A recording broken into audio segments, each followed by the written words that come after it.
You're trying to get an idea of how much you can afford, and you're not quite sure. Maybe you're thinking, well, I can afford rent, so is that what I can really get?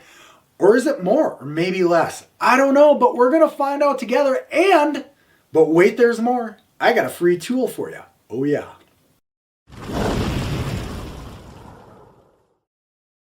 Hey, thanks for checking out the video. I'm Huddy. I've been doing this since 1999, so a couple of years.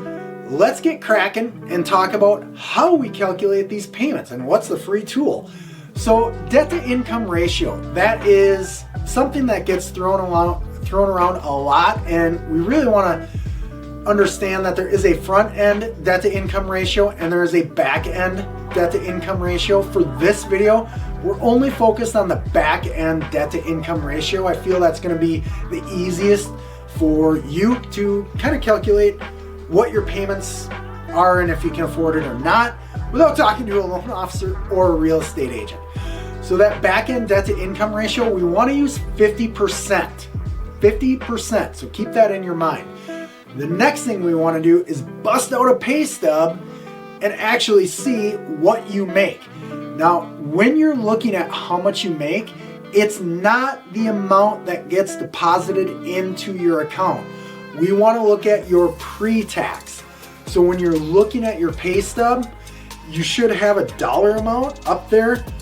It'll maybe, if you're hourly, it'll say 25 hours times 40 or whatever it is. That's your gross pay, and then you see all your deductions. Gross is what we want, so use that for the monthly. Let's assume we have a husband and a wife, and they each make $60,000 a year, so that's $120,000 combined. Not bad. We'll work with it, right? What we want to do with that $120,000 gross is divide that by 12. That gives us $10,000 a month to work with. But remember, we have that back end debt to income ratio of 50%. So we take 50%, times it by $10,000. That's a $5,000 payment. Sounds pretty good, right? Oh, but wait.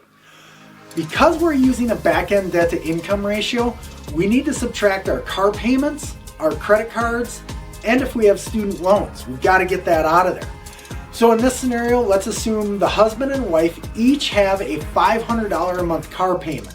So that $5,000 now goes down to $4,000. Still looking good, still like it, but now we have student loans. So let's say they have a $400 a month student loan payment. All right, not bad, we're at $3,600.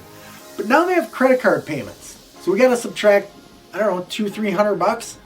So now we're in that $3,400 range for a payment. Sounds pretty good, right? Well, how do we really calculate that? That's where my tool comes in. Let's show it. Now that we know what we're going to use for a payment, we want to calculate it. Loanswithhuddy.com, that's my website. You can use that. The link is in the description, or I have an app that you can download right on your phone, completely free. Does the same thing. We're on my website. So let's go to the loan services tab, loan resources tab. It's right next to down payment assistance. Give it a click. Loan options, conventional, FHA, VA, USDA. For this one, I'm going to do FHA.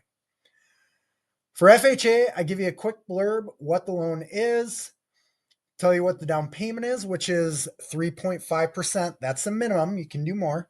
And then 6% seller paid closing costs is what's allowed for FHA. Note, that cannot go towards your down payment, only closing costs. So if you're thinking you can get up to 6%, you could use some of that money for the down payment. Does not work that way, only for closing costs. Items needed for pre-approval, you can look at it if you want, but we want to get to the calculator.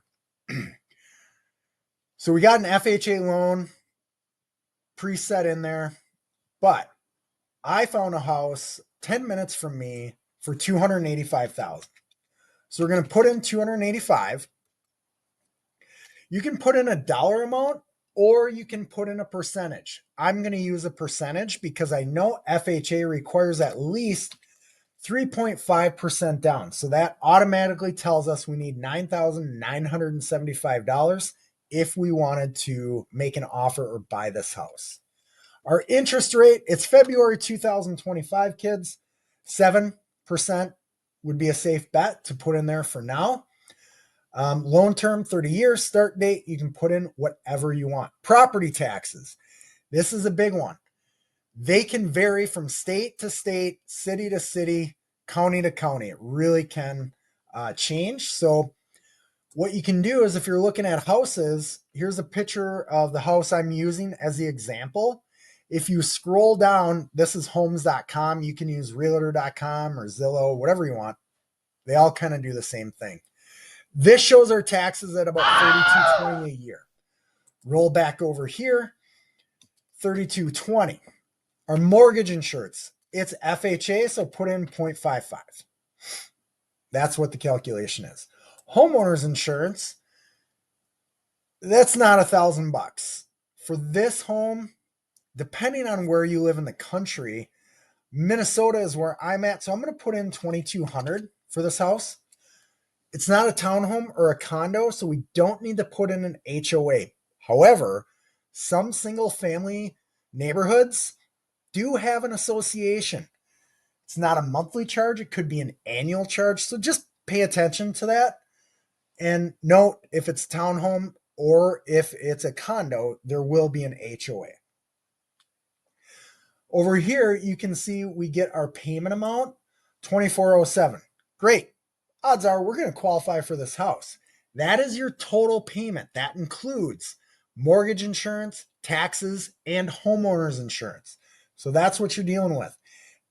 I do give you a breakdown of what things are monthly, and I break it down in a graph for you as well. Here's your mortgage details. Pretty cool. I also show you what paying monthly versus paying bi-weekly, so every 2 weeks. It's pretty cool because you can see how much interest you would save if you made payments every 2 weeks. Kind of cool. If you can't sleep at night, click on Show Amortization Table, and this will break down your payments, how much goes towards principal, and how much goes towards interest. And you can really see how it flip-flops as you get into your loan. So it's a cool tool, but not everybody really cares about it. But I'm here, so I thought I'd show you. That is the mortgage calculator. Don't forget, links are in the description. As we saw from the video, I was just kind of throwing in that $285,000 house. You can see they can well afford that property, but we need to be thinking about, well, what do we need for maintenance on this house? What do we pay a month in food? What's gas? What's electric?